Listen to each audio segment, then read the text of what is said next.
Shalom. Shalom and welcome. This is Man's Final Steps.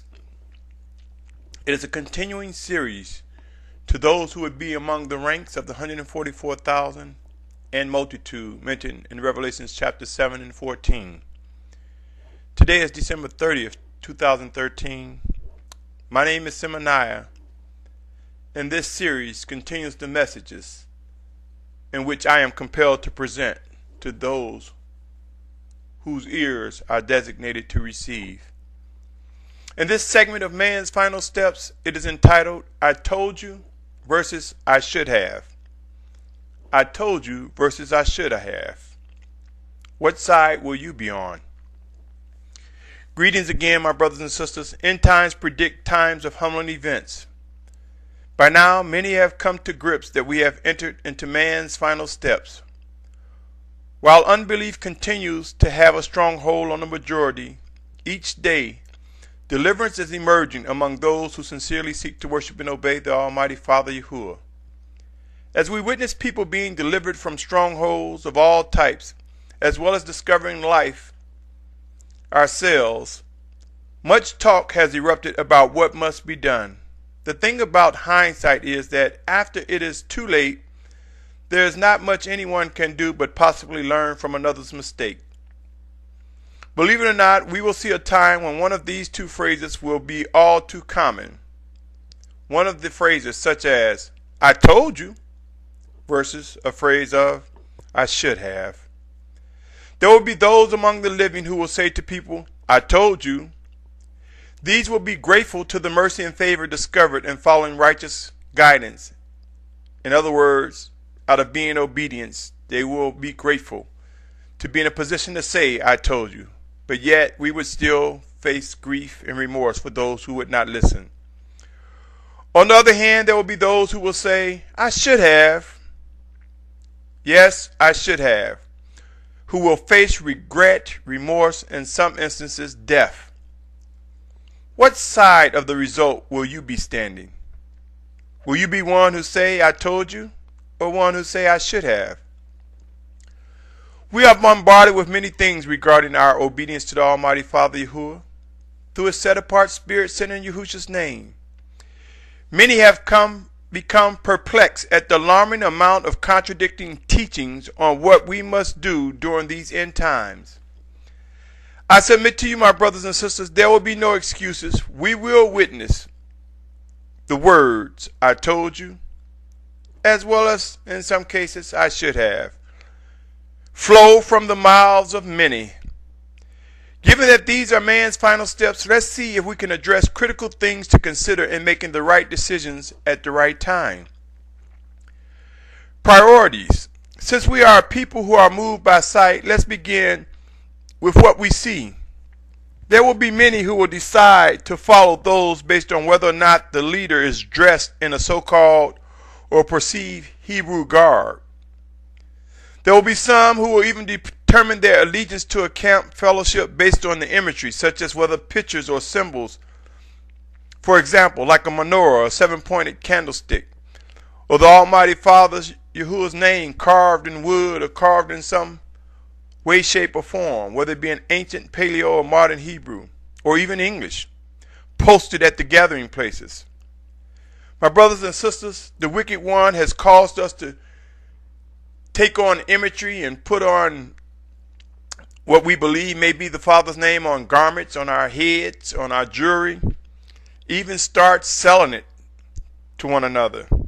Yes, the wicked one has caused many of us to just plainly ignore Exodus 20th chapter verse 4, one of the commandments, which reads, you do not make for yourself a carved image or any likeness of that which is in heavens above, or which is on earth beneath, or which is in the waters underneath the earth.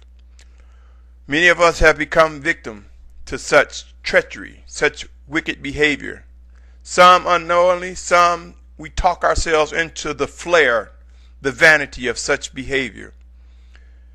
What is terrible and sad is that many leaders, mores, teachers, shepherds have demonstrated total disobedience to this commandment.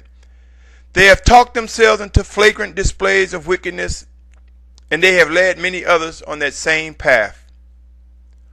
All of this imagery that is supposed to represent righteousness used by the children of disobedience will prove to be wicked and of evil origins. The righteousness of the Most High is to be reflected in our actions, not in imagery, not in things made by man. True righteous imagery is in what we do and how we obey the living guidance of the living Almighty Father Yahuwah through His set-apart Spirit sent in Yahusha's name. The time will come when we must choose whom we will be gathered with. A sense of urgency will be upon us like never before. So choose wisely, my brothers and sisters. I pray that imagery is not what makes you decide whom you will assemble with, for it may lead you to a very fatal mistake. Another factor to consider is making choices by deciding will you be drawn to someone who is supposedly well versed in the perceived Hebrew language, or one led by the living Spirit of Yahusha. Who would you choose?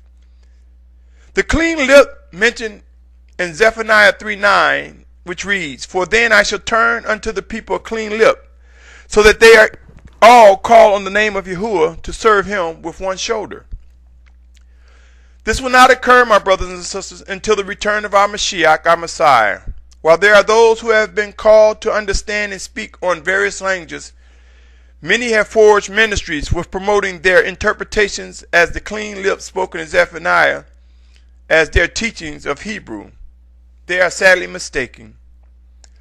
While we have learned to come away from pagan, false idol names, especially those that were used to try to hide the Most High Yahuwah and Yahushua Mashiach, many of these scholars fail to tell you the truth regarding the original Hebrew, which was pictures and symbols. The clean lip, which was basically speaking as the Spirit will lead us and guide us in honoring and worshiping and obeying according to all the ways of the Most High. There's much work to be done, my brothers and sisters. We will not witness everyone coming together speaking what someone states to be the pure Hebrew in the last days. This will not come to be. Each must decide who will guide us and how the guidance will come to be. I strongly suggest that you ask yourself, do you honestly believe as chaos, civil unrest, turmoil, upheaval, increased crime, and more as these things increase in the wake of famine, drought, pestilence, disease, do you honestly believe that people are going to run to Hebrew scholars to try to learn the perceived Hebrew language in order to know what they should be doing during these humbling events? Are you one of those who have allowed your desires to lead you into consuming so much time trying to master a language you know not during times of trouble? Is it pretty? Is it attractive? Is it fascinating? Is it alluring? Did those in days of old speak Hebrew? Did this prevent them from becoming wicked and disobedient? The behaviors and practice we see regarding all the variations of so-called Hebrew language in most instances represent an abomination. Most instances, not all. Many individuals, and I say that because it distracts us from learning the voice of the Spirit of Yahusha and responding as we are so guided. Many have taken the position of language in an effort to elevate their own prowess in an agenda, trying to be something that they are not. They are like sounding cymbals with no righteous message. Pray and watch. As humbling events get closer, we will witness famine, drought, pestilence, and disease rise with chaos, civil unrest, and many other disturbances in their wake. Mastering Hebrew, or what is perceived to be Hebrew, will prove not to be the priority in the foreseeable future. These are man's final steps. End times are here, and we will witness the righteous methods the Most High Father Yahuwah, through a set-apart Spirit sent in Yahusha's name, bring us together. Yes, there will be those who will be on the side of the words, "I told you," and there will be those who will be on the side of the words, "I should have." We will see these words, these phrases mentioned all too often. There will be those who will face regret, and there will be those who will accept reproof, discipline, and correction. Pray and watch. What side will you be on, my brothers and sisters? Our future movements will be critical. We will learn to obey and respond in a timely manner as directed by our Master. I strongly suggest we prepare to come away from and avoid erroneous teachers, false prophets, self-appointed leaders. The 144,000 in multitude that will emerge will reflect an obedient group refined into the image ordered by the Spirit of Yahusha. Until next time, my brothers and sisters, choose wisely what side you will be on. Either I told you or I should have. There is a difference. Until next time, stay tuned as the series continue. Be encouraged, my brothers and sisters. Shalom, shalom, shalom.